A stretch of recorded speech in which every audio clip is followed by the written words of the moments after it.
I want to go through the last piece, Howard, that we like to talk about is kind of maybe where you see things going, maybe the next 12, 18 months, where you see the industry going, maybe where you guys are going. Love to hear your outlook. Yeah. So I think two things. I think you'll see bowling coming into more and more projects. We have the advantage that we work in with hotels and casinos and movie theaters, and more bowling is a piece of that.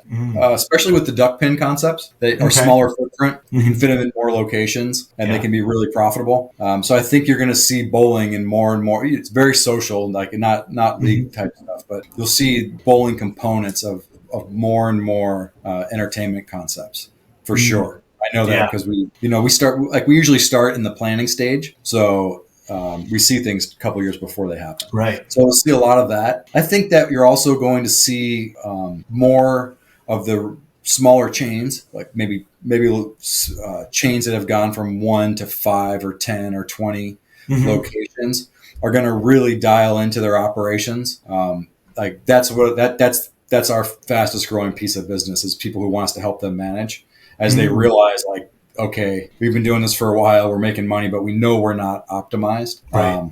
Because as you're growing, you're focusing on new stores and it's a lot. And then you start to let the managers, like individual locations do things their own way. And there's advantages to being a corporate, like you can buy and scale, in games, you can be very strategic in how you buy games and rotate them through locations. There's a lot of things that, that from even a small chain you can do to increase your profits. And then we're fortunate that we have that, Nick's got the Dave & Buster's experience and my dad and I have our, corporate chain management experience that we can help people think through some of that. So I think you're going to see I think you'll see a lot of the proprietors, especially like if the economy's softening a little bit, it looks like from what I see. We get about 100 locations numbers every week. Okay. And the growth has been off the chart and it's kind of steadying out, dipping a little bit. Still great. Like, you know what I mean? Like coming down or staying even from record profits is good, Right. As long as you're not blowing all the money. But I think people are going to refocus on optimizing what they have. And the future is really bright. I mean, this is for arcade and it's definitely the best. Like, my dad's almost 70, so he's been doing it for 45 years or something. And he always says that, like, this is the golden age for arcades. People think of it as the 80s, but now is the best time ever. And I think with bowling too, there was a stat, I think it was 2017, Brunswick was saying that year there was a record number of bowling centers closing and a record number of new builds.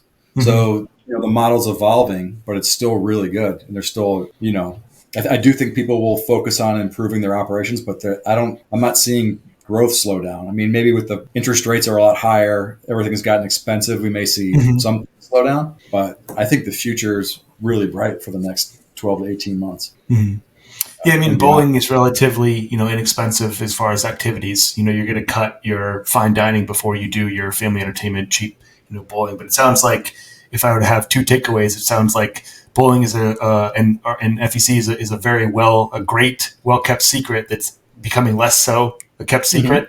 It sounds like more competition entering the field, but still in a growing pie. Yeah, absolutely. I think and you'll see more consolidation.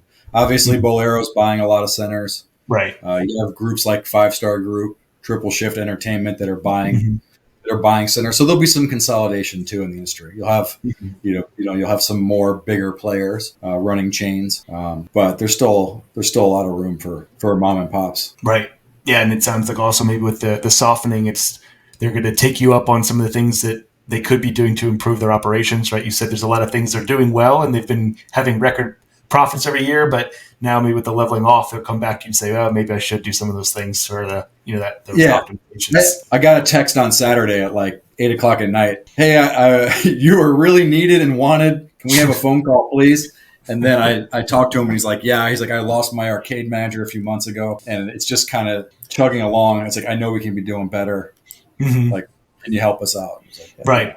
I've been getting more and more calls like that, which is good. That's great. Yeah, that's what you guys are here for. A lot of times, right, we don't make those hard decisions until we have to.